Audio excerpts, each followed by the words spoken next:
പോലും റസൂലുള്ളാഹിന്റെ സഹാബത്തും മറ്റും മാത്രമല്ല, പിൽക്കാലഘട്ടത്തിൽ പോലും അത്തരം പരിശ്രമങ്ങൾ ഉണ്ടാകാത്ത വിധം ഇസ്ലാമിക സമൂഹത്തെ കൃത്യമായി മാർഗദർശനം ചെയ്തു എന്നുള്ളതാണ് റസൂലുള്ളാഹി സ്വല്ലല്ലാഹു അലൈഹി വസല്ലമയുടെ സവിശേഷത. ചിത്രങ്ങളും ഫോട്ടോകളും അവശിഷ്ടങ്ങളും പലപ്പോഴും ആളുകളെ ആരാധനയിലേക്ക് നയിക്കാറുണ്ട്. ഇതൊരു സത്യമാണ്. നമ്മൾ കേരളത്തിൽ നിന്ന് വരുന്നവർ, കേരളത്തിൽ പ്രതിഷ്ഠകൾക്കെതിരെ സംസാരിച്ച വ്യക്തിയായിട്ടാണ് ശ്രീനാരായണ ഗുരു അറിയപ്പെടുന്നത്. പ്രതിഷ്ഠകൾക്കെതിരെ സംസാരിക്കുകയും വിഗ്രഹങ്ങൾക്കെതിരെ സംസാരിക്കുകയും ചെയ്തുകൊണ്ടാണ് അദ്ദേഹം സമൂഹത്തിൽ അറിയപ്പെട്ടത് എന്നാണ് ചരിത്രകാരന്മാർ രേഖപ്പെടുത്തുന്നത്. ഒരു ജാതി, ഒരു മതം, ഒരു ദൈവം മനുഷ്യന് എന്നെല്ലാമാണ് അദ്ദേഹം പറഞ്ഞത്. അദ്ദേഹം പ്രതിഷ്ഠ വേണ്ടതില്ല എന്ന് സ്ഥാപിക്കുന്നതിന് വേണ്ടി കണ്ണാടിയെ പ്രതിഷ്ഠിച്ച് തന്നെ തന്നെയാണ് ആരാധിക്കുന്നത് എന്ന് അദ്വൈതം പഠിപ്പിക്കാൻ വേണ്ടി പരിശ്രമിച്ചയാളാണ്. പക്ഷേ ഇന്ന് കേരളത്തിൽ ഏറ്റവും വലിയ പ്രശ്നങ്ങളിലൊന്ന് അദ്ദേഹത്തിന്റെ വിഗ്രഹങ്ങളും പ്രതിഷ്ഠകളുമായി ബന്ധപ്പെട്ടതാണ്. ഞാൻ സൂചിപ്പിക്കുന്നത് ക്രിസ്തുവിൻ്റേത് എന്ന രൂപത്തിൽ പിൽക്കാലഘട്ടത്തിൽ വരച്ച ചിത്രങ്ങൾ, ആ ചിത്രങ്ങളാണ് ഇന്ന് ദൈവം. ദൈവത്തിന്റെ ഗുണവിശേഷണങ്ങൾ ആ ചിത്രങ്ങളുടെ ഗുണവിശേഷങ്ങളാണ്. ഈ ഒരവസ്ഥയിലാണ് സ്ഥിതി ചെയ്യുന്നത്. ഇവിടെയും നേരത്തെ സൂചിപ്പിച്ചതുപോലെ റസൂലുള്ളാഹി സ്വല്ലല്ലാഹു അലൈഹി വസല്ലമ വേറിട്ട് നിൽക്കുകയാണ്. 14 നൂറ്റാണ്ടുകളായി ഒരു ചിത്രം വരക്കപ്പെടാതിരുന്നിട്ടും ഒരു രൂപമോ ഭാവമോ എങ്ങനെയാണ് എന്ന് കൃത്യമായി ആ രൂപത്തിൽ വരയിലൂടെ രേഖപ്പെടുത്തപ്പെടാതിരുന്നിട്ടും റസൂലുള്ളാഹി സ്വല്ലല്ലാഹു അലൈഹി വസല്ലമയുടെ ജീവിതത്തെ അനുധാവനം ചെയ്യാൻ വേണ്ടി പരിശ്രമിക്കുന്ന 10,000-കണക്കിന് മനുഷ്യന്മാരെ സൃഷ്ടിക്കുകയും എന്നാൽ അവരിൽ ഒരാൾ പോലും ആ പ്രവാചകനെ ആരാധിക്കാത്ത അവസ്ഥയുണ്ടാവുകയും ചെയ്യുന്നു എന്നുള്ളതാണ് റസൂലുള്ളാഹി സ്വല്ലല്ലാഹു അലൈഹി വസല്ലമയുടെ മഹത്വങ്ങളിലൊന്ന്. പ്രവാചകന്റെ ജീവിതം, ആ ജീവിതം മാതൃകയാണ് എന്ന് പറയുമ്പോൾ ആരുടെ മുന്നിലും തുറന്നു പറയുവാൻ സാധിക്കുന്ന, ആരുടെ മുന്നിലും പ്രഖ്യാപിക്കുവാൻ കഴിയുന്ന രൂപത്തിലാണ് പ്രവാചകന്റെ ജീവിതം ഉണ്ടായിരുന്നത്. ആ ജീവിതത്തെ ചോദ്യം ചെയ്യാൻ, ആ ജീവിതത്തിൽ ഒരു പുഴുക്കത്ത് ആരോപിക്കുവാൻ ഒരാൾക്കും സാധ്യമല്ല. വിമർശകരോട് തുറന്നാവശ്യപ്പെട്ടുകൊണ്ടാണ് നമ്മൾ പറയുന്നത്, റസൂലുള്ളാഹി സ്വല്ലല്ലാഹു അലൈഹി വസല്ലമയുടെ ജീവിതത്തെ നിങ്ങൾ പരിശോധിക്കുക, പഠിക്കുക, മനസ്സിലാക്കാൻ ശ്രമിക്കുക. ഏറ്റവും അധികം വിമർശിക്കപ്പെട്ട വ്യക്തി കൂടിയാണ് റസൂലുള്ളാഹി സ്വല്ലല്ലാഹു അലൈഹി വസല്ലമ എന്നുള്ള ബോധ്യത്തോടു കൂടി തന്നെ ആ പ്രവാചകന്റെ ജീവിതത്തിലേക്ക് ഈ വിമർശനങ്ങളുടെ കൂരമ്പുകൾ അയച്ച ആളുകൾ, ആ ആളുകൾ ഉന്നയിച്ചിട്ടുള്ള വിമർശനങ്ങളെ വസ്തുനിഷ്ഠമായി പരിശോധിക്കുക. അങ്ങനെ പരിശോധിച്ചാൽ റസൂലുള്ളാഹി സ്വല്ലല്ലാഹു അലൈഹി വസല്ലമയുടെ ജീവിതത്തിൽ ഒരിക്കൽ പോലും, ഒരു സന്ദർഭത്തിൽ പോലും ഒരു കറുത്ത പുള്ളി, ഒരു അധാർമികതയുടെ കറുത്ത പുള്ളി ആരോപിക്കുവാൻ സാധ്യമല്ലാത്ത വിധം വിശുദ്ധമായ ജീവിതം, ആ ജീവിതത്തെ അനുധാവനം ചെയ്യുന്ന 10,000-ങ്ങൾ ഓരോ തലമുറയിലും. റസൂലുള്ളാഹി സ്വല്ലല്ലാഹു അലൈഹി വസല്ലമയുടെ ശേഷം ഏതെങ്കിലും ഒരു തലമുറയിൽ അങ്ങനെ ഒരാളില്ലാതിരുന്നിട്ടില്ല. കഴിഞ്ഞുപോയ ഒരുപാട് തലമുറകൾ, ആ തലമുറകളിലെല്ലാം റസൂലുള്ളാഹി സ്വല്ലല്ലാഹു അലൈഹി വസല്ലമയുടെ ജീവിതം എങ്ങനെയായിരുന്നു എന്ന് പരിശോധിച്ച് അത് അനുധാവനം ചെയ്യുന്ന ആളുകൾ. പക്ഷേ അവരാരും തന്നെ അദ്ദേഹത്തിന്റെ ഒരു ചിത്രം വരച്ചില്ല, അദ്ദേഹത്തിന്റെ ഒരു പ്രതിഷ്ഠയുണ്ടാക്കിയില്ല, അദ്ദേഹം രൂപഭാവങ്ങളെ ആ രൂപത്തിൽ രേഖപ്പെടുത്തിയില്ല. എന്നാൽ പ്രവാചകന്റെ ജീവിതത്തെ അവർ അനുധാവനം ചെയ്തു. ഇവിടെയും വേറിട്ട് നിൽക്കുകയാണ് റസൂലുള്ളാഹി സ്വല്ലല്ലാഹു അലൈഹി വസല്ലം. മഹത്വത്തിന്റെ മാനദണ്ഡം ചിത്രങ്ങളിലല്ല, മഹത്വത്തിന്റെ മാനദണ്ഡം പ്രതിഷ്ഠകളിലല്ല, മഹത്വത്തിന്റെ മാനദണ്ഡം അവരുടെ കോലങ്ങളിലല്ല, മറിച്ച് അവരുടെ ജീവിതത്തിലാണ്, ജീവിതാദർശത്തിലാണ് എന്ന് തെളിയിച്ചു കൊടുക്കുകയായിരുന്നു തന്റെ ജീവിതത്തിലൂടെ റസൂലുള്ളാഹി സ്വല്ലല്ലാഹു അലൈഹി വസല്ലം എന്ന അവസ്ഥ. പ്രവാചകൻ ആരാധിക്കപ്പെടുന്ന രൂപത്തിൽ ഒരു ആരാധിക്കപ്പെടാൻ പര്യാപ്തമാകുന്ന രൂപത്തിലുള്ള യാതൊന്നും തന്നെ വിടാതെയാണ് റസൂലുള്ളാഹി സ്വല്ലല്ലാഹു അലൈഹി വസല്ലം ഈ ലോകത്തിൽ നിന്ന് യാത്ര പറഞ്ഞത്. പ്രവാചകനെ പോലെ ആദരിക്കപ്പെടുന്ന ഒരു വ്യക്തിത്വമില്ല. റസൂലിന്റെ പേര് പറയുമ്പോൾ നമ്മൾ ആവർത്തിച്ച് സ്വല്ലല്ലാഹു അലൈഹി വസല്ലം എന്ന് ചൊല്ലിക്കൊണ്ടിരിക്കുന്നു. അത് 10,000-ങ്ങളിലേക്ക് പകരുന്ന ഏർപ്പാടാണ്. പ്രവാചകൻ സ്വല്ലല്ലാഹു അലൈഹി വസല്ലമയുടെ ജീവിതത്തെ അതേപോലെ അനുധാവനം ചെയ്യാൻ 10,000-ങ്ങൾ പരിശ്രമിച്ചു കൊണ്ടിരിക്കുന്നു. രാവിലെ എഴുന്നേൽക്കുമ്പോൾ ഏത് സൈഡിലേക്ക് തിരിഞ്ഞ് എഴുന്നേൽക്കണമെന്നത് മുതൽ അന്താരാഷ്ട്ര വ്യവഹാരങ്ങളുടെ രംഗത്ത് വരെ പ്രവാചകന്റെ മാതൃക എന്താണ് എന്ന് അന്വേഷിക്കുന്ന ആയിരങ്ങൾ സമൂഹ ലോകത്തിന്റെ വ്യത്യസ്തങ്ങളായ ഭാഗങ്ങളിൽ നിലനിൽക്കുന്നു. പക്ഷേ ആ പ്രവാചകൻ ആരാധിക്കപ്പെടുകയല്ല ചെയ്യുന്നത്. ആ റസൂലുള്ളാഹി സ്വല്ലല്ലാഹു അലൈഹി വസല്ലമയോട് പ്രാർത്ഥിക്കുകയല്ല ചെയ്യുന്നത്. അദ്ദേഹം ആദരിക്കപ്പെടുന്നു യഥാരൂപത്തിലുള്ള ആദരവ്, ആ ജീവിതത്തിന്റെ വിശുദ്ധി കൊണ്ട്. ഇവിടെയാണ് മറ്റുള്ള നേതാക്കന്മാരും പ്രവാചകൻ സല്ലല്ലാഹു അലൈഹി വസല്ലമയും വേറിടുന്ന ഒരുപാട് സവിശേഷതകളിലൊന്ന്. ഞാൻ പറഞ്ഞതുപോലെ ചിത്രമില്ലാത്തത് മഹത്വമാണ്, മഹത്വമില്ലായ്മയല്ല. ചിത്രമില്ലാതിരുന്നിട്ടും മനസ്സുകളിൽ അദ്ദേഹം ജീവിക്കുന്നു, ജീവിതങ്ങളിൽ അദ്ദേഹം ജീവിക്കുന്നു. ചിത്രമുള്ള ആളുകൾ ഒരു തലമുറ കഴിയുമ്പോഴേക്ക് പോലും ആ ചിത്രങ്ങളിൽ മാത്രം അവശേഷിക്കുന്നു. അവരുടെ ജീവിതത്തിന്റെ മാതൃക സമൂഹം വലിച്ചെറിയുന്നു. റസൂലുള്ളാഹി വ്യത്യസ്തനാകുന്നു. പ്രവാചകന്റെ ജീവിതത്തിലൂടെ ഈ സമൂഹത്തിൽ അദ്ദേഹം ജീവിച്ചുകൊണ്ടിരിക്കുന്നു, ജീവിത മാതൃകയിലൂടെ എന്നുള്ളതാണ് യാഥാർത്ഥ്യം. അടുത്ത ചോദ്യം. എന്റെ പേര് സവാദ്. നബി സല്ലല്ലാഹു അലൈഹി വസല്ലമയെ നിന്ദിക്കുന്ന, അവമതിക്കുന്ന ആളുകളോട് മുസ്ലിങ്ങളായ നാം ഏത് രീതിയിലാണ് പ്രതികരിക്കേണ്ടത്? അത് നബിയുടെ ജീവിതത്തിൽ നിന്നുള്ള മാതൃക എന്താണ്?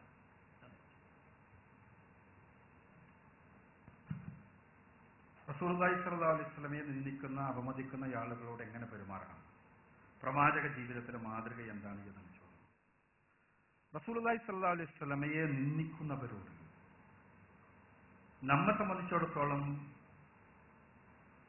അവര് ആ നിന്ദിക്കുന്ന പ്രവർത്തനം അവരുടെ അടുത്തുള്ളിടത്തോളം കാലം അവരോട് വെറുപ്പാണ്, അവരോട് ഇഷ്ടക്കേടാണ്, അവരോട് എതിർപ്പാണ്, സംശയമൊന്നുമില്ല. റസൂലുള്ളാഹി സ്വല്ലല്ലാഹു അലൈഹി വസല്ലമയെ സ്വന്തത്തെക്കാൾ അധികം സ്നേഹിക്കുന്നവനാണ്, സ്നേഹിക്കേണ്ടവനാണ് മുസ്ലിം. അങ്ങനെ സ്നേഹിക്കാത്തിടത്തോളം ഒരാൾ മുസ്ലിമായി തീരുകയില്ല. പ്രവാചകൻ സ്വല്ലല്ലാഹു അലൈഹി വസല്ലമയെ സ്വന്തത്തെക്കാൾ അധികം സ്നേഹിക്കുന്ന ഒരു മുസ്ലിമിനെ സംബന്ധിച്ചിടത്തോളം പ്രവാചകൻ സല്ലല്ലാഹു അലൈഹി വസല്ലമയെ നിന്ദിക്കുകയും പ്രവാചകൻ അവമതിക്കുകയും പ്രവാചകനെതിരെ കാര്യങ്ങൾ, തെറ്റായ കാര്യങ്ങൾ ആരോപിക്കുകയും ചെയ്യുന്ന ആളുകളോട് ഇഷ്ടമുണ്ടാവുകയില്ല, വെറുപ്പായിരിക്കും ആ കാര്യം നിലനിൽക്കുന്നിടത്തോളം കാലം. പക്ഷേ അത്തരം ആളുകളെ ഏത് രൂപത്തിൽ കൈകാര്യം ചെയ്യണമെന്ന ചോദ്യത്തിനുള്ള ഉത്തരം റസൂലുള്ളാഹി സ്വല്ലല്ലാഹു അലൈഹി വസല്ലമയുടെ ചര്യയിൽ അദ്ദേഹം എങ്ങനെ കൈകാര്യം ചെയ്തോ ആ രൂപത്തിൽ കൈകാര്യം ചെയ്യണമെന്ന് തന്നെയാണ്. പ്രവാചകൻ സ്വല്ലല്ലാഹു അലൈഹി വസല്ലമയുടെ നിന്ദകന്മാരായിരുന്ന ആളുകളെ പ്രവാചകൻ സ്വന്തം ജീവിതത്തിന്റെ വിശുദ്ധിയിലൂടെ, സ്വന്തം പെരുമാറ്റത്തിന്റെ വിശുദ്ധിയിലൂടെ അവരെ മാറ്റിയെടുത്തതായിട്ടാണ് ചരിത്രം നമ്മളെ പഠിപ്പിച്ചു തരുന്നത്. റസൂലുള്ളാഹിയെ നിന്ദിച്ച ആളുകൾ, പ്രവാചകനെ പീഡിപ്പിച്ച ആളുകൾ, പ്രവാചകൻ സല്ലല്ലാഹു അലൈഹി വസല്ലമയെ കൊല്ലാൻ ശ്രമിച്ച ആളുകൾ, പ്രവാചകൻ സല്ലല്ലാഹു അലൈഹി വസല്ലമക്കെതിരെ സായുധമായി സമരം ചെയ്ത ആളുകൾ, ഇത്തരം ആളുകളെയെല്ലാം, ആളുകളിൽപ്പെട്ട പലരെയും പ്രവാചകൻ സല്ലല്ലാഹു അലൈഹി വസല്ലമ സ്വന്തം ജീവിതത്തിന്റെ വിശുദ്ധിയിലൂടെ, പെരുമാറ്റത്തിന്റെ വിശുദ്ധിയിലൂടെ മാറ്റിയെടുത്തതായിട്ടാണ് ചരിത്രം നമ്മളെ പരിചയപ്പെടുത്തി തരുന്നത്. റസൂലുള്ളാഹിക്കെതിരെ ആദ്യത്തെ യുദ്ധത്തിന് നേതൃത്വം നൽകുവാൻ വേണ്ടി പുറപ്പെട്ട അബൂ സുഫിയാൻ പിൽക്കാലഘട്ടത്തിൽ പ്രവാചകന്റെ അനുയായിയും അബൂ സുഫിയാന്റെ പേര് കേൾക്കുമ്പോൾ സല്ലല്ലാഹു അലൈഹി വസല്ലം അത് നമ്മൾ ചെല്ലേണ്ട അവസ്ഥാവിശേഷവുമാണുള്ളത്.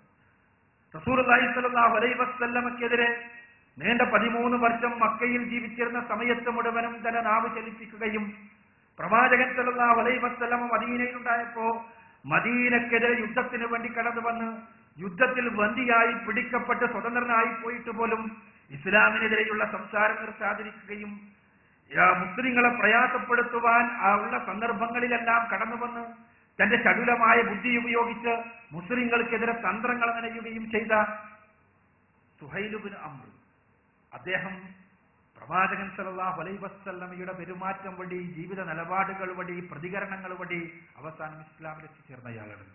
അദ്ദേഹത്തിന്റെ പേര് കേൾക്കുമ്പോൾ നമ്മൾ റളിയല്ലാഹു അൻഹു എന്ന് ചെല്ലേണ്ടവരാണ്, സഹാബിമാരിൽപ്പെട്ടവരാണ് അർത്ഥം. ഇങ്ങനെ ആളുകൾ എത്ര പ്രവാചകൻ സല്ലല്ലാഹു അലൈഹി വസല്ലമയെ പ്രയാസപ്പെടുത്തിയ, പീഡിപ്പിച്ച ആളുകള് അവരുടെ തെറ്റിദ്ധാരണകൾ പോലും നീക്കുന്ന രൂപത്തിലുള്ള ജീവിതത്തിന്റെ വിശുദ്ധി വഴിയാണ് റസൂലുള്ളാഹി സ്വല്ലല്ലാഹു അലൈഹി വസല്ലം മറുപടി പറഞ്ഞത്.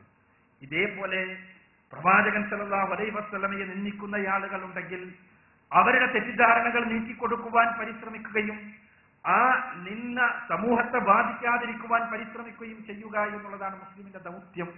അതേസമയം ഒരു ഇസ്ലാമിക രാഷ്ട്ര സംവിധാനമാണെങ്കിൽ ആ രാഷ്ട്ര സംവിധാനത്തിൽ കുഴപ്പമുണ്ടാക്കുവാൻ വേണ്ടി മാത്രം റസൂലുള്ളാഹിയെ നിന്ദിക്കുകയും റസൂലുള്ളയെ വിമർശിക്കുകയും റസൂലുള്ളയെ തെറി പറയുകയും ചെയ്ത് പരസ്യമായി ജീവിക്കുന്ന ഒരാളെ ഇസ്ലാമിക രാഷ്ട്രം അതിൻ്റെതായ ശിക്ഷാവിധികൾ പുറപ്പെടുവിക്കും.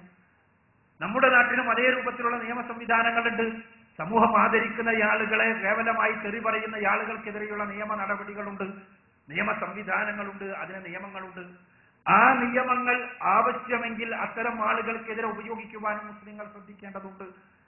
പ്രവാചകനെ തെറി പറയുകയും നിന്ദിക്കുകയും ചെയ്ത് സമൂഹത്തിൽ കുഴപ്പമുണ്ടാക്കുകയും സമൂഹത്തിന്റെ സുസ്ഥിതിയെ ബാധിക്കുകയും ചെയ്യുന്ന രൂപത്തിലുള്ള പ്രവർത്തനങ്ങൾ ചെയ്യുന്ന ആളുകളെ നിയമത്തിന്റെ മുന്നിൽ കൊണ്ടുവന്ന് ആ നിയമപരമായ ശിക്ഷ നേടിക്കൊടുത്ത് ആ തിന്മയിൽ നിന്ന് അവരെ പിന്തിരിപ്പിക്കുവാൻ വേണ്ടി പരിശ്രമിക്കണം. എന്നാൽ മുസ്ലിമിന്റെ മൊത്തത്തിലുള്ള നിലപാട്, മുസ്ലിമിന്റെ ഏത് സന്ദർഭത്തിലുമുള്ള നിലപാട്, പ്രവാചകൻ സല്ലല്ലാഹു അലൈഹി വസല്ലമയുടെ ജീവിതത്തിന്റെ വിശുദ്ധി ആളുകൾക്ക് എത്തിച്ചു കൊടുക്കുകയും ആ വിശുദ്ധിയിൽ ആളുകളെ വിശുദ്ധിയെക്കുറിച്ച് ബോധ്യപ്പെടുത്തി ആളുകളെ റസൂലുള്ളയുടെ അനുധാവകരാക്കി പ്രവാചകൻ സല്ലല്ലാഹു അലൈഹി വസല്ലമയെ പിന്തുടരുന്നവരാക്കി മാറ്റിയെടുക്കുകയും ചെയ്യുക എന്നുള്ളതാണ് നമ്മുടെ ദൗത്യം.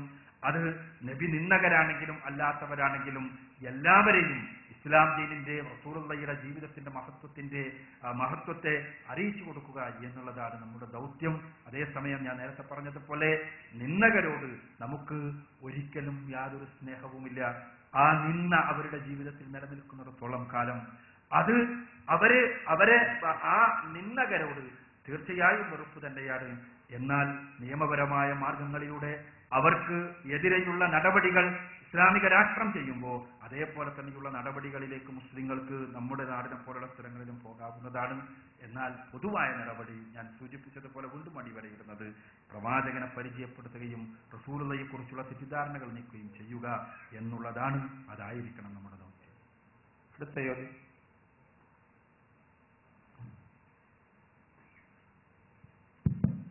അസ്സലാമു അലൈക്കും. എൻ്റെ പേര് നിഷാദ് മുഹമ്മദ്. എനിക്ക് ചോദിക്കാനുള്ളത് നബി സല്ലല്ലാഹു അലൈഹി വസല്ലമയുടെയും അനുയായികളുടെയും ആഗമനത്തെക്കുറിച്ച് ഹിന്ദു ഗ്രന്ഥങ്ങളിൽ പ്രസ്താവിച്ചിട്ടുണ്ടെന്ന് ഞാൻ പല പ്രസംഗങ്ങളിൽ കേൾക്കാനിടയായി. അതിനെക്കുറിച്ച് താങ്കളുടെ അഭിപ്രായം?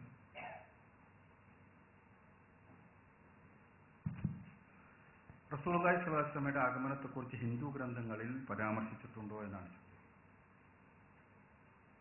ഹിന്ദു ഗ്രന്ഥങ്ങളെക്കുറിച്ച് നമ്മൾ ആദ്യം മനസ്സിലാക്കുമ്പോഴാണ് അതിലെ പരാമർശങ്ങളുമായി ബന്ധപ്പെട്ട കാര്യങ്ങൾ എത്രത്തോളം പ്രസക്തമാണ് എന്ന് നമുക്ക് മനസ്സിലാവും. ഹിന്ദു ഗ്രന്ഥങ്ങളെ പൊതുവായി രണ്ടായി തിരിച്ചിരിക്കുന്നു. ഒന്ന് ശ്രുതികളാണ്, മറ്റൊന്ന് സ്മൃതികളാണ്. ശ്രുതി എന്ന് പറഞ്ഞാൽ അവരുടെ വിശ്വാസപ്രകാരം ഭഗവാനിൽ നിന്ന് ഋഷിമാർ കേട്ടത് എന്നാണ് ശ്രുതി എന്ന പദത്തിന്റെ അർത്ഥം. അങ്ങനെ കേട്ടെഴുതിയതാണ് എന്ന്. അത് വേദസംഹിതകൾ, 4 വേദങ്ങൾ, 108 ഉപനിഷത്തുക്കൾ, പിന്നെ 18 ആരണ്യകങ്ങൾ തുടങ്ങിയവയാണ് ഈ ശ്രുതി ഗ്രന്ഥങ്ങളായി അറിയപ്പെടുന്നത്. എന്നാൽ സ്മൃതി ഗ്രന്ഥങ്ങൾ എന്ന് പറഞ്ഞാൽ ഓർമ്മയിൽ നിന്ന് എടുത്തെഴുതിയതെന്നാണ് അർത്ഥം. അഥവാ ഋഷിമാരെല്ലാം സ്വന്തമായി എഴുതിയുണ്ടാക്കിയ അവർക്ക് ലഭിച്ച അറിവിന്റെ അടിസ്ഥാനത്തിൽ എഴുതിയുണ്ടാക്കിയ ഗ്രന്ഥങ്ങളാണ് അവ എന്നാണ് വിശ്വാസം. ഈ ഗ്രന്ഥങ്ങളിൽ ഏറ്റവും ഉയർന്ന സ്ഥലത്ത് നിൽക്കുന്നത് വേദസംഹിതകളാണ്. ആ വേദസംഹിതകളിൽ പോലും കാലാകാലങ്ങളിൽ കൈകടത്തലുകൾ നടന്നിട്ടുണ്ട് എന്ന്, എടുത്തുമാറ്റലുകളും കൂട്ടിച്ചേർക്കലുകളും നടന്നിട്ടുണ്ട് എന്ന് ഹിന്ദുമത പണ്ഡിതന്മാർ വ്യാപകമായി സമ്മതിക്കുന്ന കാര്യമാണ്.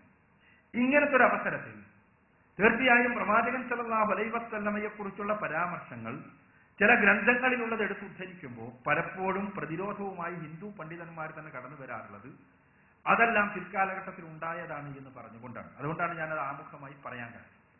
ഇപ്പോ അഥർവവേദത്തിൽ ഒരു അഥർവവേദത്തിലെ വിംശകാണ്ഡത്തിൽ അഥവാ 20ാമത്തെ കാണ്ഡത്തിൽ വളരെ കൃത്യമായി വരാനിരിക്കുന്ന ഒരാളെ കുറിച്ചുള്ള പരാമർശം നമുക്ക് കാണാൻ കഴിയും. ആ പരാമർശം എല്ലാവരും ശ്രദ്ധിച്ചിരിക്കണം എന്ന് പറഞ്ഞുകൊണ്ടാണ് തുടങ്ങുന്നത് തന്നെ.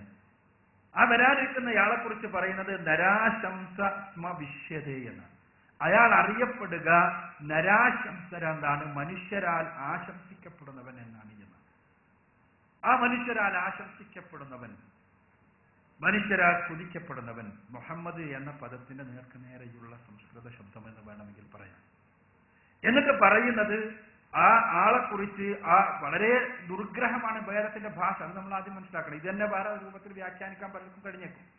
അപ്പോ ആ ആളെക്കുറിച്ച് പറയുന്നത് അയാൾ ഒട്ടകങ്ങളുടെ നാട്ടിൽ നിന്നായിരിക്കും കടന്നു വരിക എന്നും മരുഭൂമിയിലായിരിക്കും കടന്നു വരിക എന്നും അയാൾക്ക് അറിവ് ലഭിക്കുമെന്നും അയാളോടൊപ്പം 4 പ്രധാന കൂട്ടാളികൾ ഉണ്ടായിരിക്കുമെന്നും 10 പേർ പ്രത്യേകക്കാരായിട്ടുണ്ടാകുമെന്നും പടയാളികളായി 300ഓളം ആളുകൾ ഉണ്ടാകുമെന്നും എല്ലാമുള്ള പരാമർശങ്ങൾ നമുക്ക് കാണാൻ കഴിയും.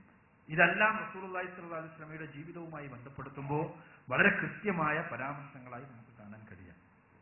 ഇതേപോലെ തന്നെ പുരാണങ്ങളിലൊന്നാണ് ഭവിഷ്യൽ പുരാണം, ഭാവിയെക്കുറിച്ച് പറയുന്ന പുരാണം. ഭവിഷ്യൽ പുരാണത്തിൽ ഭാവിയെക്കുറിച്ച് പറയുന്ന എന്നാണ് ഭവിഷ്യൽ എന്ന് പറഞ്ഞാൽ തന്നെ അർത്ഥം. ഭവിഷ്യൽ പുരാണത്തിലെ പ്രതിസർഗ പർവത്തിൽ 3-ാമത്തെ മണ്ഡലത്തിലെ 3-ാം അധ്യായത്തിലുള്ള വചനങ്ങൾ നമുക്ക് കാണാൻ കഴിയും. ഏതസ്മിന്നന്തരേ മ്ലേച്ഛ ആചാര്യേണ സമന്വിത മഹാമത ഇതിഖ്യാത ശിഷ്യശാഖ സമന്വിതം. ആ സമയത്ത് വിദേശിയായ ഒരു ആചാര്യൻ പ്രത്യക്ഷപ്പെടും. ആചാര്യന്റെ പേര് മുഹമ്മദ് എന്നായിരിക്കും. മഹാമത ഇതിഖ്യാത. എന്നിട്ട് അതിന്റെ ആ ആചാര്യ ഗുണഗണങ്ങളെ കുറിച്ച് പറയുമ്പോൾ അദ്ദേഹത്തിന്റെ അനുയായികളെ കുറിച്ച് പറയുമ്പോഴെല്ലാം റസൂലുള്ളാഹി സ്വല്ലല്ലാഹു അലൈഹി വസല്ലമയുടെ അനുയായികളുമായി ബന്ധമുള്ള പരാമർശങ്ങളാണ്. ലിംഗച്ഛേദീഷികാഹിര, അവർ സ്വന്തം ലൈംഗികാവയവം ഛേദിക്കുന്ന ആളുകളായിരിക്കും. അതേപോലെ തന്നെ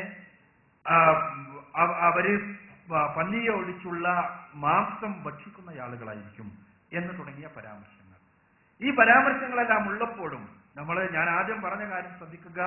ഇതെല്ലാം ഹിന്ദു പണ്ഡിതന്മാർ പിൽക്കാലഘട്ടത്തിൽ ഏതാണ് എന്ന് പറയാറുള്ള പരാമർശങ്ങളാണ് എന്നുള്ള കാര്യം കൂടി നമ്മൾ മനസ്സിലാക്കുക. അതോടൊപ്പം തന്നെ വൈഷ്ണവ മതപ്രകാരം 10 അവതാരങ്ങൾ കടന്നു വരാനുണ്ട്. 10 അവതാരങ്ങളാണ്. 10 അവതാരങ്ങളിൽ മത്സ്യം, കൂർമ്മം, വരാഹം, നരസിംഹം എന്ന് തുടങ്ങി ഇങ്ങനെയൊക്കെ വന്നിട്ട് ആ 9 അവതാരങ്ങളും കഴിഞ്ഞു പോയി എന്ന്. 9 അവതാരങ്ങൾ, ശ്രീകൃഷ്ണനടക്കമുള്ള 9 അവതാരങ്ങൾ കടന്നുപോയി. ഇനി വരാനിരിക്കുന്ന ഒരു അവതാരം, ആ അവതാരത്തെക്കുറിച്ച് തന്നെയുള്ള ഒരു പുരാണ ഗ്രന്ഥമുണ്ട്. അതാണ് കൽക്കി പുരാണം എന്ന് പറയുന്നത്. കൽക്കിയാണ് അവസാനത്തെ അവതാരം. ആ കൽക്കിയെ കുറിച്ച് പറയുന്നത് തന്നെ തിന്മ അതിന്റെ പൂർണ്ണമായ അർത്ഥത്തിൽ നിരന്തരമായ തിന്മ ലോകത്ത് വിളയാടുന്ന സമയത്ത് സായുധമായ രൂപത്തിൽ കടന്നു വരുന്ന ഒരു അവതാരമാണ് കൽക്കി എന്ന സായുധമായി സമരം ചെയ്യുന്ന അവതാരം. അതേപോലെ തന്നെ ആ കൽക്കിയെ കുറിച്ച് പറയുന്ന പല കാര്യങ്ങളും റസൂലുള്ളാഹി സ്വല്ലല്ലാഹു അലൈഹി വസല്ലമയുടെ ജീവിതവുമായി ബന്ധപ്പെടുന്നുണ്ട്. വിഷ്ണു പുരാണത്തിൽ കൽക്കിയെ കുറിച്ച് പറയുന്നത് കൽക്കി വിഷ്ണു ഭഗത്തിന്റെയും സുമതിയുടെയും മകനായിട്ടായിരിക്കും ജനിക്കുക എന്ന്. വിഷ്ണു ഭഗത് എന്ന് പറഞ്ഞാൽ ദൈവദാസൻ എന്നതിന് തുല്യമായ ശബ്ദം. സുമതി എന്ന് പറഞ്ഞാൽ അതേപോലെ തന്നെ വിശ്വസ്ത അല്ലെങ്കിൽ നല്ല സ്വഭാവമുള്ളവൾ എന്ന ഒരു ശബ്ദത്തിന് തുല്യമായ ശബ്ദമാണ്. റസൂലുള്ളാഹി സ്വല്ലല്ലാഹു അലൈഹി വസല്ലമയുടെ പിതാവായ അബ്ദുള്ളയുടെയും ആമിനയുടെയും സ്വരത്തിന് തുല്യമായ ശബ്ദമെന്ന് വേണമെങ്കിൽ പറയാം. അപ്പൊ ഈ രൂപത്തിലുള്ള പരാമർശങ്ങൾ ഉണ്ട്. ആ പരാമർശങ്ങൾ പ്രവാചകൻ സല്ലല്ലാഹു അലൈഹി വസല്ലമയെ കുറിച്ചുള്ള പരാമർശങ്ങൾ തന്നെയാണ്. എന്നാൽ അത് പിൽക്കാലഘട്ടത്തിൽ കടത്തിക്കൂട്ടിയതാണോ അതല്ല മുമ്പേ ഉള്ളതാണോ എന്നെല്ലാമുള്ള ചർച്ചകൾ ഹിന്ദുമത പണ്ഡിതന്മാരുടെ ഇടയിൽ നടക്കും. ആ കാരണം അവരുടെ ഗ്രന്ഥങ്ങളെ സംബന്ധിച്ച് പറയുകയാണെങ്കിൽ ഈ അടുത്ത കാലഘട്ടങ്ങളിൽ പോലും പ്രഗത്ഭമായ ഗ്രന്ഥങ്ങളിൽ പോലും കടത്തിക്കൂട്ടലുകൾ നടന്നിട്ടുണ്ട് എന്ന് തെളിയിക്കപ്പെട്ടിട്ടുള്ള കാര്യമാണ്. അതുകൊണ്ട് തന്നെ റസൂലുള്ളാഹി സ്വല്ലല്ലാഹു അലൈഹി വസല്ലമയെ കുറിച്ചുണ്ട് എന്ന് പറയുന്ന പരാമർശങ്ങൾ കടത്തിക്കൂട്ടപ്പെട്ടതാണ് എന്ന് വാദിക്കുമ്പോൾ, അത്തരം ആളുകൾ പറയുമ്പോൾ, ആ രൂപത്തിലുള്ള പരാമർശങ്ങളുടെ ആ പ്രസക്തി ചോദ്യം ചെയ്യപ്പെടുമ്പോൾ അതിൽ നമ്മൾ ഈ കാര്യം പറയുമ്പോൾ അതുകൂടി മനസ്സിലാക്കേണ്ടതുണ്ട് എന്നുള്ളത് കൊണ്ടാണ് ഞാൻ പറഞ്ഞത്. വേദങ്ങൾ മുതൽ പുരാണങ്ങൾ വരെയുള്ള ഗ്രന്ഥങ്ങളിൽ പലതിലും റസൂലുള്ളാഹി സ്വല്ലല്ലാഹു അലൈഹി വസല്ലമയെ കുറിച്ചുള്ള സൂചകങ്ങളുണ്ട്. ഈ വിഷയകമായി വളരെ വിശദമായി ഹിന്ദുമത ഗ്രന്ഥങ്ങളിൽ അന്തിമാചാര്യൻ എന്നൊരു ഗ്രന്ഥം തന്നെ നിച്ച് ഓഫ് ട്രൂത്ത് പുറത്തിറക്കിയിട്ടുണ്ട്. നിങ്ങൾക്ക് വായിക്കാവുന്നതാണ്. വെബ്സൈറ്റിലെല്ലാം കിട്ടും. സുഹൃത്തുക്കളെ, അടുത്ത ചോദ്യം ചോദിക്കുന്നതിന് മുമ്പ് ഒരു അറിയിപ്പ്. നേരത്തെ ഇവിടെ പ്രദർശിപ്പിച്ച വിശദീകരിച്ച സൊമാലിയ ഫണ്ട് സ്വീകരിക്കാൻ വോളണ്ടിയേഴ്സ് നിങ്ങളെ സമീപിക്കുന്നതാണ്. എല്ലാവരും പരമാവധി സഹകരിക്കണമെന്ന് പ്രത്യേകം അഭ്യർത്ഥിക്കുന്നു. അതുപോലെ തന്നെ ധാരാളം ചോദ്യങ്ങൾ എഴുതി കിട്ടിയിട്ടുണ്ട്. സദസ്സിൽ തന്നെ ധാരാളം ആളുകൾ ചോദ്യം ചോദിക്കാൻ എഴുന്നേറ്റ് നിൽക്കുന്നത് കൊണ്ട് എഴുതിക്കിയ ചോദ്യങ്ങൾ പലതും ചോദിക്കാൻ സാധിക്കാതെ വരുന്നതിൽ ഖേദമുണ്ട്. പക്ഷേ ഇൻഷാ അല്ലാഹ് പ്രസക്തമായ ചോദ്യങ്ങൾ ഇതിൽ നിന്നും തെരഞ്ഞെടുത്തത് നാളെ തവാറ് നടക്കുന്ന പരിപാടിയിൽ വിശദീകരിക്കാവുന്നതാണ് ഇൻഷാ അല്ലാഹ്. അതുപോലെ തന്നെ ചോദ്യം ചോദിക്കുന്ന ആളുകൾ അവരുടെ ഇമെയിലും മൊബൈൽ നമ്പറും ചേർക്കുകയാണെങ്കിൽ അവരുമായി ബന്ധപ്പെടാനും വ്യക്തിപരമായി വിശദീകരിക്കുവാനും കൂടി ശ്രമിക്കുന്നതാണ് ഇൻഷാ അല്ലാഹ്. സദസ്സിൽ നിന്ന് ചോദ്യം ചോദിക്കും. അസ്സലാമു അലൈക്കും. ഷമീർ അജ്മാൻ. എൻ്റെ ചോദ്യം, നബി സല്ലല്ലാഹു അലൈഹി വസല്ലമ മാനവരിൽ മഹോന്നതനായി ഇന്നും ജനങ്ങളുടെ മനസ്സിൽ നിലകൊള്ളുന്നു. എങ്കിലും പ്രവാചകന്റെ വിവാഹത്തെ ഒരുപാട് ആൾക്കാർ വിമർശിക്കുന്നുണ്ട്. ഒന്നിൽ കൂടുതൽ വിവാഹം പ്രത്യേകിച്ച് ആയിഷ റളിയല്ലാഹു അൻഹയുടെ വിവാഹവും അതുപോലെ തന്നെ സെയ്ദ് റളിയല്ലാഹു അൻഹുവിന്റെ തന്റെ ദത്തുപുത്രന്റെ ഭാര്യയെ വിവാഹം കഴിച്ച സംഭവത്തെ പറ്റിയും പല വേദഗ്രന്ഥങ്ങളിലും ക്രൈസ്തവ വേദഗ്രന്ഥങ്ങളിലും ഹൈന്ദവ വേദഗ്രന്ഥങ്ങളിലും ഒരുപാട് ഭാര്യയെ വിവാഹം കഴിച്ച സംഭവങ്ങളെ വിശദീകരിക്കുന്നുണ്ട്. ഉദാഹരണം പറഞ്ഞാൽ ഒരു സ്ത്രീയെ വിവാഹം കഴിച്ച 5 പുരുഷന്മാരുടെ സംഭവം വരെ വിശദീകരിക്കുന്നുണ്ട്. എങ്കിലും നബി സല്ലല്ലാഹു അലൈഹി വസല്ലമയുടെ ഈ വിവാഹത്തെ മാത്രം ജനങ്ങൾ എന്തുകൊണ്ട് വലിയൊരു പ്രശ്നമാക്കി മാറ്റി ജനങ്ങളുടെ മനസ്സിലേക്ക് വിഷം നിറയ്ക്കുന്ന പോലെ നിറയ്ക്കുന്നു? എന്താണ് അതിന്റെ കാരണം?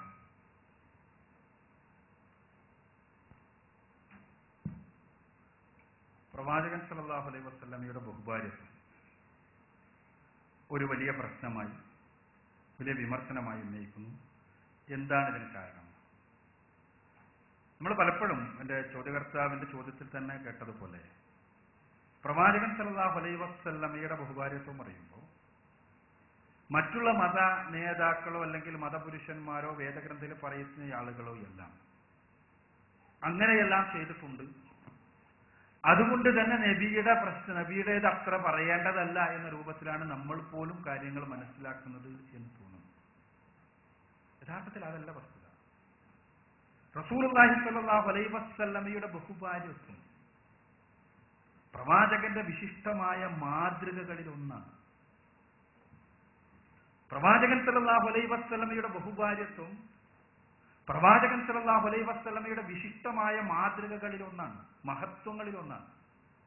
പ്രവാചകന്റെ ജീവിതത്തിന്റെ ഓരോ ഘട്ടങ്ങളിലും അദ്ദേഹം സ്വീകരിച്ച ഓരോ നിലപാടുകളും ആ ജീവിതത്തിന്റെ മഹത്തായ മാതൃകയായിട്ടാണ് നമുക്ക് കാണാൻ കഴിയാം.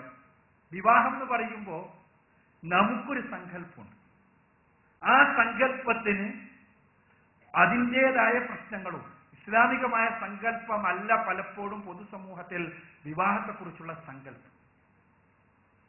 അങ്ങനത്തെ പറയേണ്ടതുണ്ടെന്ന് എനിക്ക് തോന്നുന്നു. കാരണം നമ്മളെല്ലാം വളർന്നു വന്ന സാഹചര്യം, യൂറോപ്പിലെ മതം എന്ന പേരിൽ ഉയർത്തപ്പെട്ട സാഹചര്യവും വെച്ച് ലൈംഗികത എന്നതൊരു പാപമാണ്, തെറ്റാണ്. വിശുദ്ധി എന്ന് പറഞ്ഞാൽ ബ്രഹ്മചര്യമാണ്. നമ്മുടെ നാട്ടിലെല്ലാം പറഞ്ഞാൽ ആത്മീയമായി വിശുദ്ധി പ്രാപിച്ചയാൾ എന്ന് പറയുമ്പോൾ അയാൾ എല്ലാ ലൈംഗികമായ കെട്ടുപാടുകളിൽ നിന്നല്ല അകന്ന് സന്യാസം അനുഷ്ഠിക്കുന്ന മഹാനായ വ്യക്തിയായിട്ടാണ് നമ്മൾ അറിയുന്നത്. യൂറോപ്പിലെ ക്രൈസ്തവ പൗരോഹിത്യം ഉണ്ടാക്കിയ ധാരണയും അതാണ്. നമ്മുടെ നാട്ടിലെ ഹൈന്ദവ പൗരോഹിത്യം ഉണ്ടാക്കിയ ധാരണയും അതാണ്. ഇപ്പോ ഉപനിഷത്തുകളിൽ പോലും കാണുന്ന ഒരു സംഗതിയാണ് സർവേശാം ദോഷരക്താനാം സുസമുദ്ഗികയാനയ ദുഃഖ ശൃംഖലയാം നിത്യ മലമസ്തു മമസ്ത്രീയാം എന്നാണ് യാജ്ഞവൽക്യ ഉപനിഷത്ത് പറയുന്നത്. എല്ലാ തിന്മകളുമുള്ള പെണ്ണിൽ നിന്ന് ഭഗവാൻ തന്നെ രക്ഷിക്കട്ടെ എന്ന്. പെണ്ണെന്ന് പറഞ്ഞാൽ അത്രയും അപകടകാരിയാണ്. കൊരിന്ത്യർക്ക് എഴുതിയ ലേഖനം 1-ാം ലേഖനത്തിൽ 7-ാം അധ്യായത്തിൽ 1-ാമത്തെ വചനത്തിൽ പൗലോസ് ശ്ലീഹ പറയുന്നത്, സ്ത്രീയെ തൊടാതിരിക്കുകയാണെങ്കിൽ പുരുഷ അതാണ് നിനക്ക് നല്ലത്, എന്നാൽ തൊടരുത്, അടുക്കാൻ പോലും പാടില്ല, അത്രയും അപകടകാരിയാണ്. ഇത് ഇസ്ലാമികമായ പരിപ്രേക്ഷ്യത്തിൽ നോക്കുമ്പോൾ ഇതേ സംഭവം റസൂലുള്ളാഹി സ്വല്ലല്ലാഹു അലൈഹി വസല്ലമ പറഞ്ഞത് എങ്ങനെയാണ്?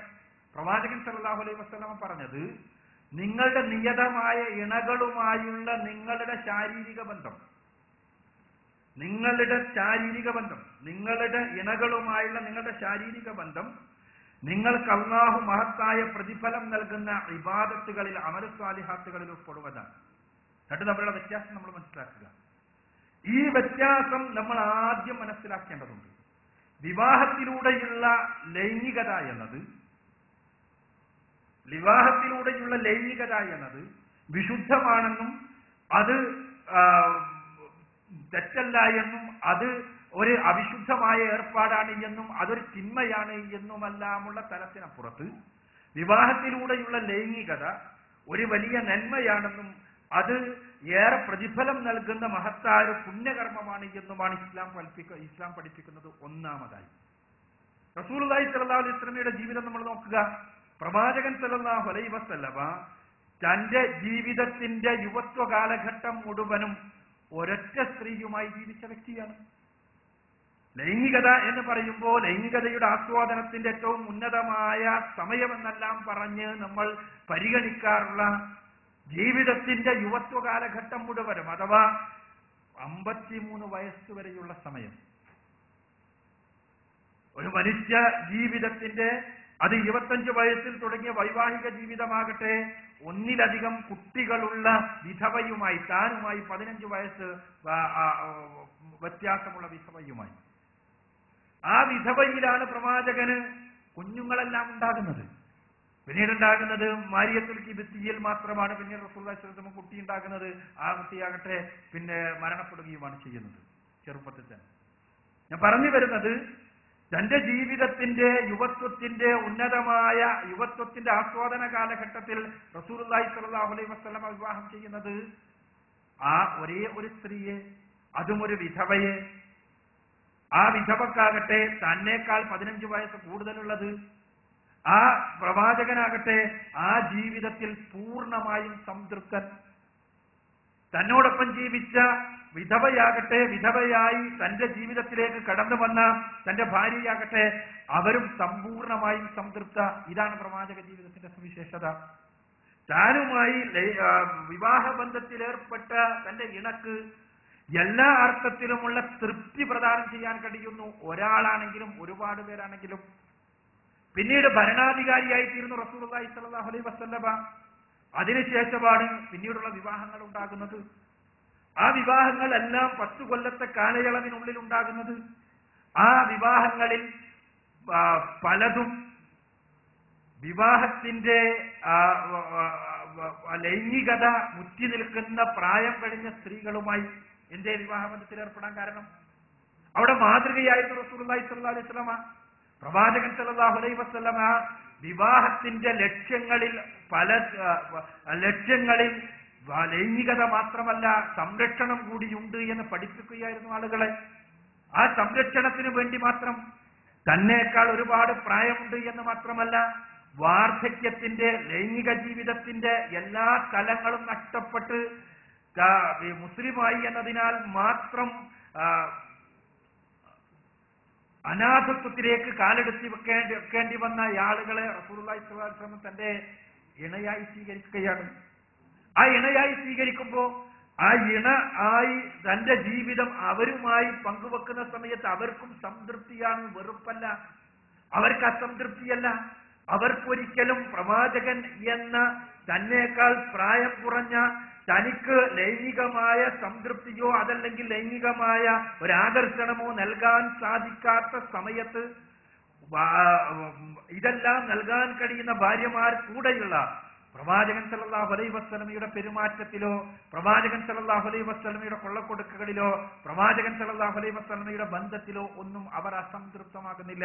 എന്താണ് ഈ മാതൃക ആളുകൾക്ക് കാണാൻ കഴിയാത്തത്? എന്തേ വിമർശകർക്ക് ഈ മാതൃക കാണാൻ കഴിയാത്തത്? ഒന്നിലധികം ഇണകളുണ്ട് എന്ന് പറയുമ്പോൾ ആ ഇണകളിൽ ആർക്കെങ്കിലും പ്രവാചകനെ കുറിച്ച് എന്തെങ്കിലും അസംതൃപ്തിയുടെ സംസാരിക്കാനുണ്ടോ?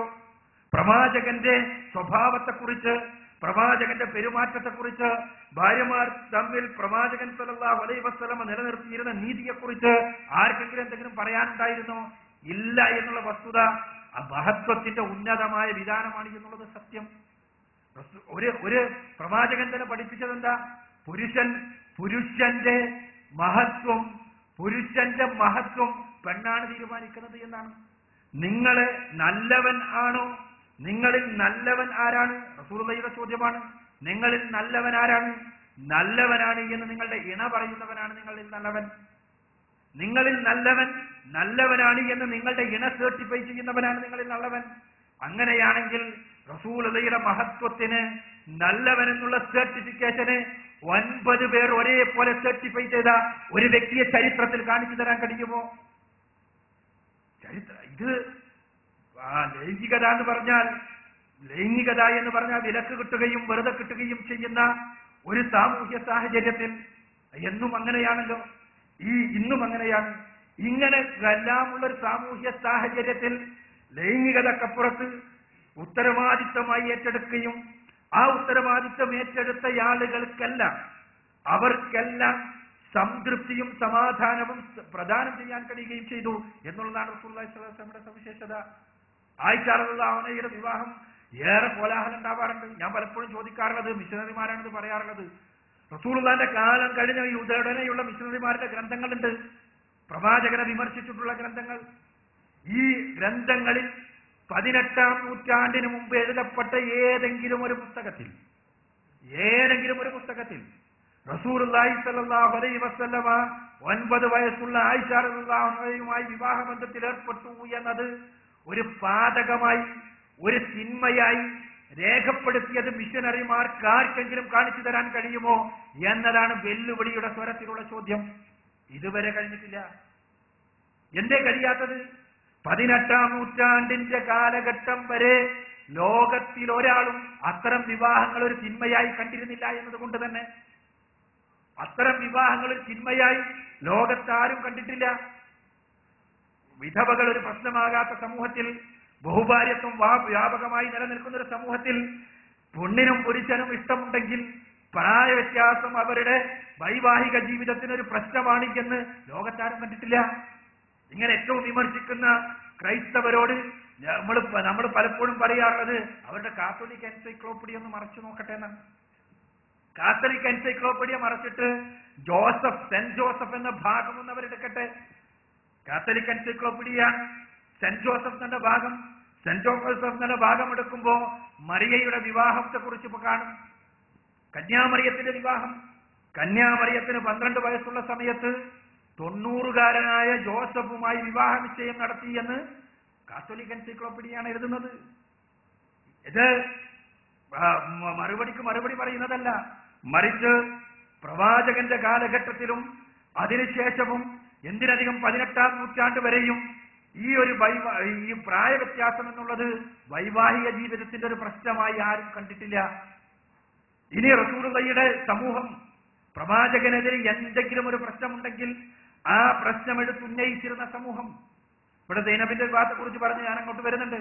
സൈനബ് റളിയല്ലാഹു അൻഹയുടെ വിവാഹത്തെ തിന്മയായി കണ്ട സമൂഹം, ആ സമൂഹം ഒരിക്കലെങ്കിലും ഇസ്ലാമിന്റെ ശത്രുക്കൾ ഒരിക്കലെങ്കിലും മുഹമ്മദ് ഈ പ്രായ വ്യത്യാസമുള്ള ഒരു കുട്ടിയെ വിവാഹം ചെയ്തു എന്നതൊരു ആരോപണമായി പറഞ്ഞതായി ഒരാൾക്കും തെളിയിക്കാൻ സാധ്യമല്ല. അന്ന് മാത്രമല്ല, നീണ്ട 12 നൂറ്റാണ്ട് കാലം. അതിന്റെ കാരണം എന്താ? സമൂഹം അംഗീകരിച്ചിരുന്നു. ആയിഷ റളിയല്ലാഹു അൻഹയ്ക്ക് ഒരു കംപ്ലൈന്റും ഇല്ല.